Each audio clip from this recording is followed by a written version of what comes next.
So we're back under the 2014 F-150, and I was going to change the transfer case fluid, and it's pretty convenient to have drain right on the drain side and fill right on the fill side.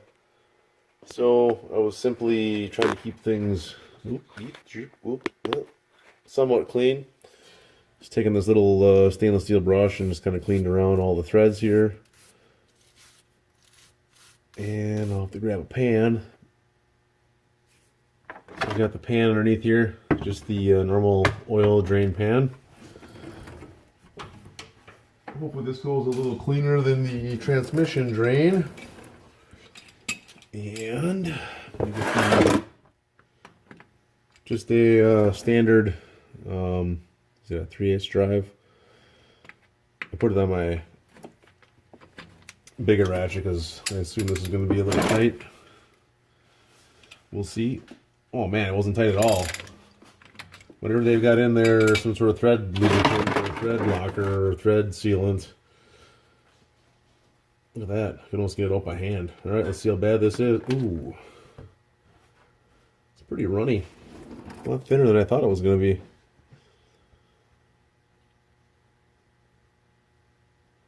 Looks almost like ATF, maybe a little fat, a little thicker.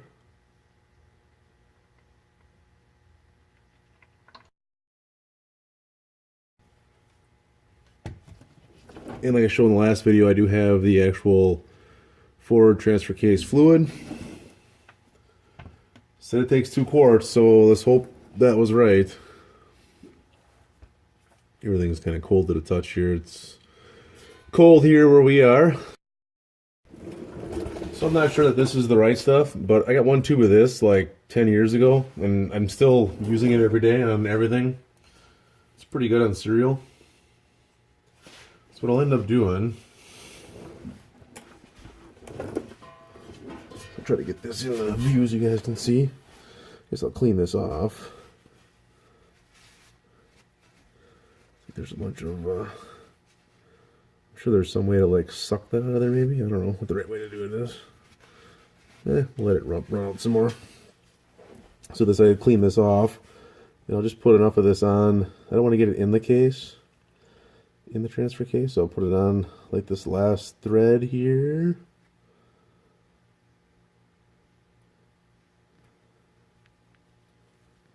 Oops, get it in the view. So just got it on, I don't have it on that very end thread. So when I start screwing that in there, it should pretty much seal that up. Again, patience, not my virtue, so just get most of it cleaned off. Start it back in there.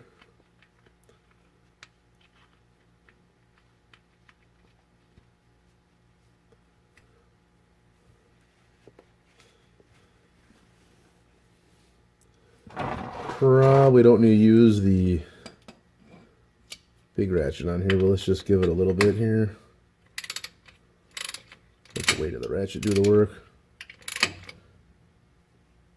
That feels tighter than I had before, so I think we're good.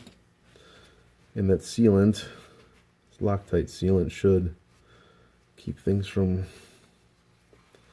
leaking, I hope.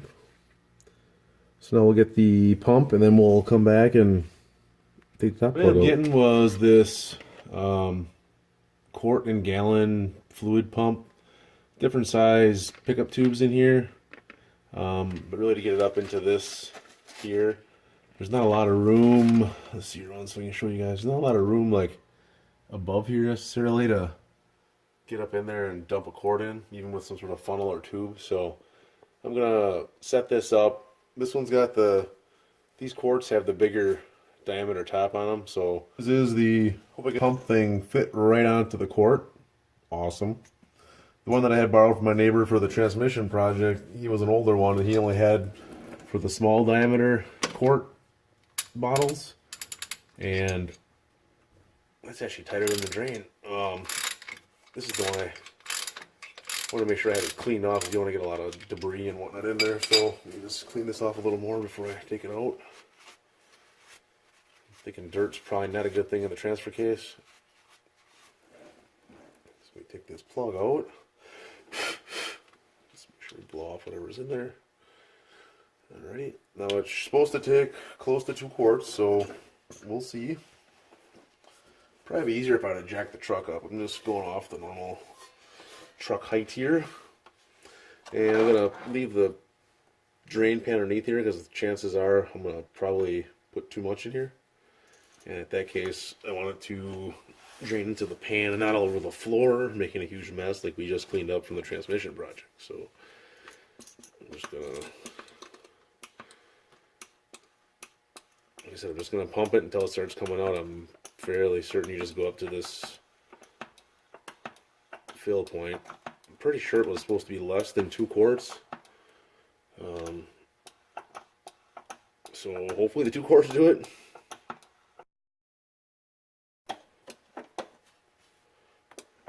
The other one that my neighbor had a really nice end on it that you could kind of poke in there, and it had some features on it that kept it from coming out, but I guess they maybe cost reduced that out when they added the larger neck capacity. They cost reduced out the feature of holding it in while you're, oops, sorry about that, while you're trying to get it pumped in. Try to get it all into the transfer case instead of letting it run over the floor. Give gravity a chance to help me out here a little bit. Alright, I can switch over to the other bottle. Well, need another hand. Which one of the Schmucks is out here to help me? There we go. Oh, we got her off. Okay, whew, thank God. Alright, we got that off. This back in here. Trying to knock as much dirt in this thing as we can. The process. Alright, we're back in business. Back in there. Like I said, I'm just gonna never really even checked. My assumption is you fill up the top of this hole.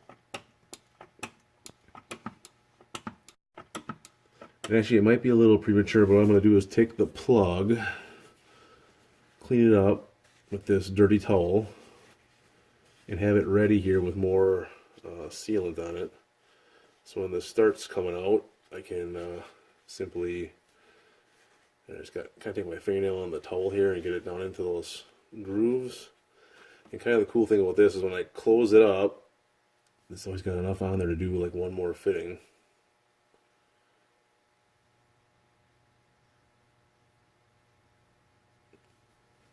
Just kind of spread that around. Like I said, I've one tube of that. I've had it for at least 10 years. It's, I don't know.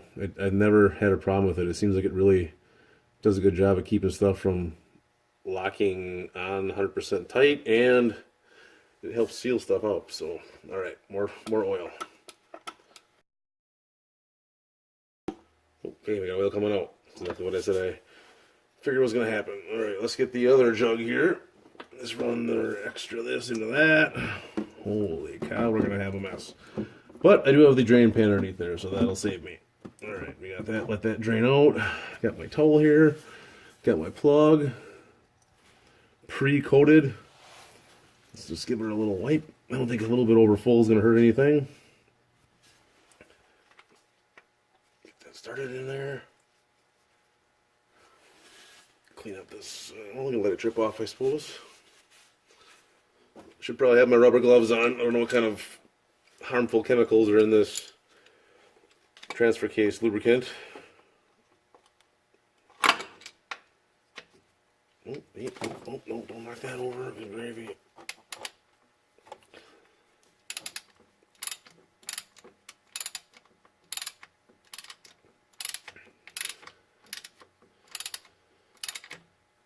I know it's a big wrench, but I'm only using the small,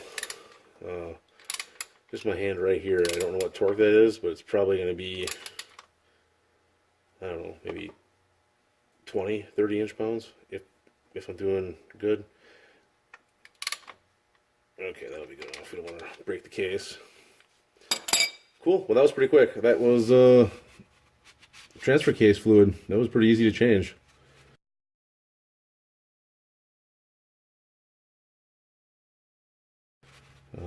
Next thing I'm going to try is the front differential. I've changed, in once in my life, I've changed the rear differential fluid. Actually, I was changing the cover. Actually, twice, as I set the backlash on some gears on my Camaro. But anyway, so that's clean off a lot of this oil here, and we got transfer case fluid changed. Pretty easy. You guys want to do that at home? It's pretty simple. Not much of a mess at all. As you can see in the pan, there's not really a mess at all. It's pretty sweet. Got my transfer case fluid, a little pump, and you're good to go. Have a good night, guys.